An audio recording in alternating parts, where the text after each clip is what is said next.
Hi, before you get high blood pressure thinking about the electricity subsidy removal on top of already skyrocketing cost of living, please listen. Not everyone's bills are going up. In fact, most people's bills are coming down. In this video, I'll show you a template of the new prices. I'll explain it all in very simple terms and highlight its effect on different categories of customers. Most customers will feel a relief after watching, so watch to the end and it just might be one of them. This is Discourse and I'm Azubuike.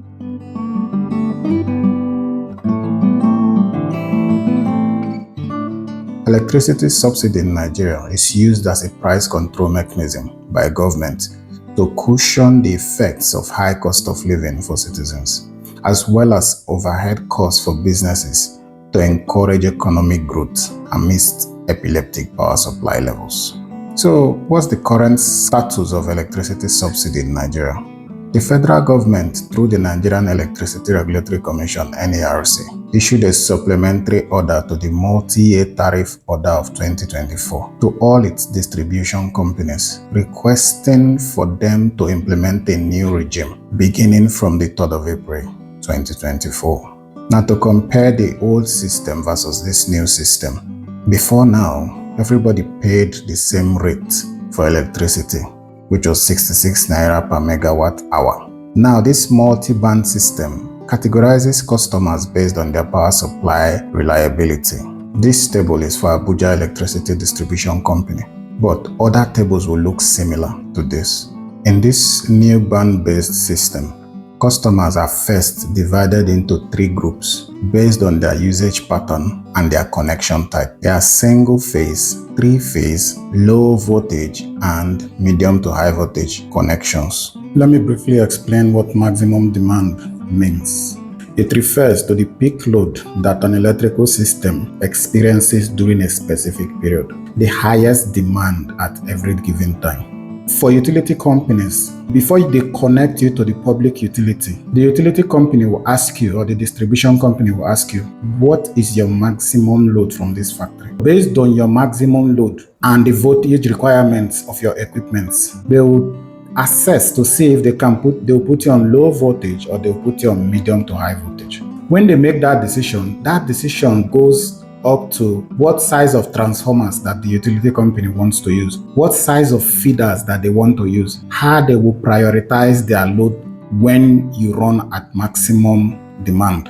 Then the company will ask you, when you do your production, when do you actually reach your maximum demand? Is it in the daytime or in the night time? So depending on when your maximum demand falls, the utility company then adjusts their load. So they can even shed power from other areas and allow you to utilize within that period that you reach maximum demand. Now, that understanding, they put it like, it's like a contract between the factory and the distribution company. Then the distribution company makes sure they provide this amount of power within that period that they agreed, so that this factory can function. That particular period is factored into the factory's electric bills. It makes it significantly higher. So when you're not a maximum demand customer, they then designate you as a non-MD. So between MD1 and MD2, they are grouped based on daytime maximum demand and nighttime maximum demand. So most of this increment, apart from the ones in band A, will be felt more by the MD customers, the industrial customers. The customers are then divided into 5 bands based on the minimum amount of time in hours they are expected to receive power supply during a 24-hour period. Band A gets a minimum of 20 hours power supply. Band B gets a minimum of 16 hours power supply. Band C gets a minimum of 12 hours power supply. Band D 8 hours, band E 4 hours. Now, what's the impact of the price change? The biggest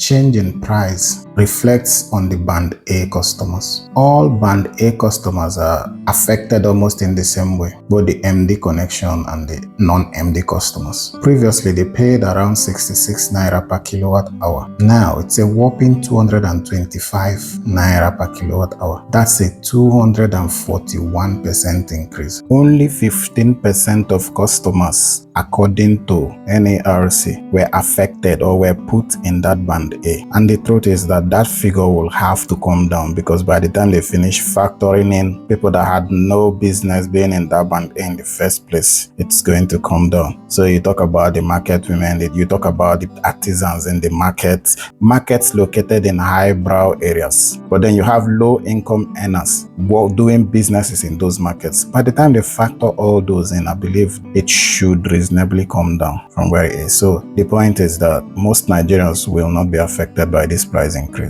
but we hope so. So let's do a bit of maths so it's clearer. The first thing we need to do is to find the amount of increase, and we do this by subtracting the original price from the new price. The original price, it was 66 naira. The new price is 225. The difference is 159 naira. So the next thing we do is to calculate the percentage increase. Divide the amount of increase by the original price and multiply it by 100 to express it as a percent. So percentage increase is amount of increase over original price times 100%, which is 159 over 66 in this case times 100%. It gives us approximately 240.91. If we round that up to the nearest whole number, it gives us 241%. So that's how we arrived at that particular figure. Now I did a little of that math that I just explained, and based on that, I came up with the percentage rise or the percentage fall for all the bands.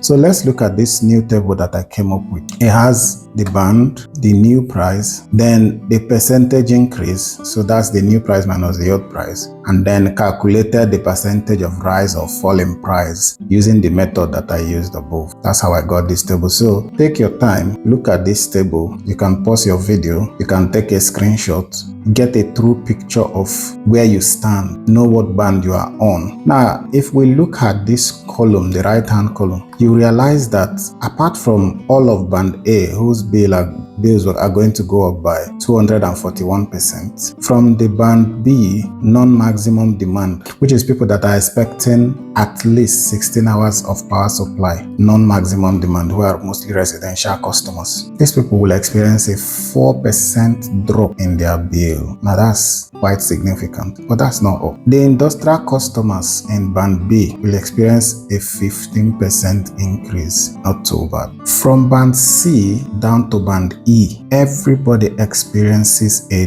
drop in their prices. For band E, these guys that get power for just about 4 hours, between 4 and 8 hours, they slashed their bill in half, is what they did. Actually more than half if you look at it. Also, look at the lifeline band. That one, we're going to leave it out for now. We'll talk about it later. There's a lot to talk about in that particular band. Now, the special price, they call it band A special. Now, this particular band is an interesting one because it's meant to cover special arrangements that government makes. So say if government wants to provide incentive to a particular industry by offering them cheap energy supply, what government will do is to place such customers in band A special and say, okay, we have a special agreement, we're going to sell power to you at this rate in order to increase your productivity. Government has it as an instrument for engineering economic growth. If you look at this table, I don't know why it's not being sold to the public the way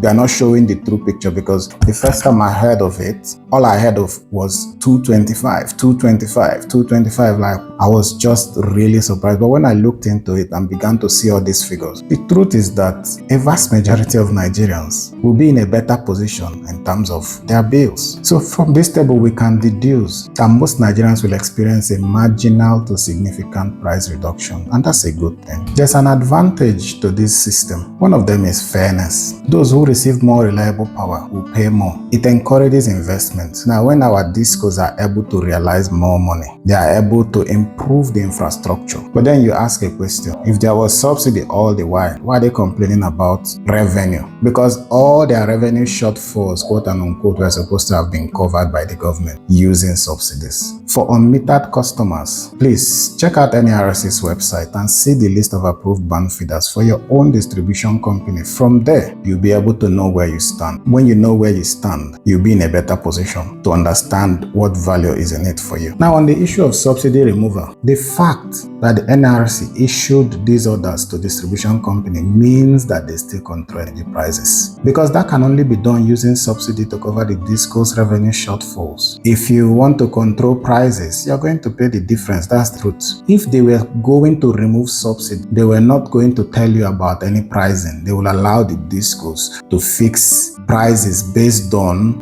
what they feel they can do and make profit in their businesses. Otherwise, you can't call that subsidy removal. So what we have is subsidy removal, yes, but it's been gradually implemented using a tapered approach while ensuring that the vast majority of Nigerians benefit even more, and that's very good and I like that. Now, I made a video on subsidy regime in Nigeria where I recommended a tapered approach to subsidy removal by government. You can use this link to watch that video. It seems that those who are considered rich based on where they live will be made to share the financial burden of subsidy with government. Is this an element of economic redistribution or social security at play? What will be the plight of the unmetered and low-income earners living in Band A designated areas? Is it a quick notice? Are they telling them that they don't belong here? Well, we'll discuss this and the lifeline band that we left out earlier in the next video, so it all makes more sense. Please subscribe and hit the notification bell to be notified when that video comes out. This is Discourse, and my name is Azubuike. Thank you for watching this video.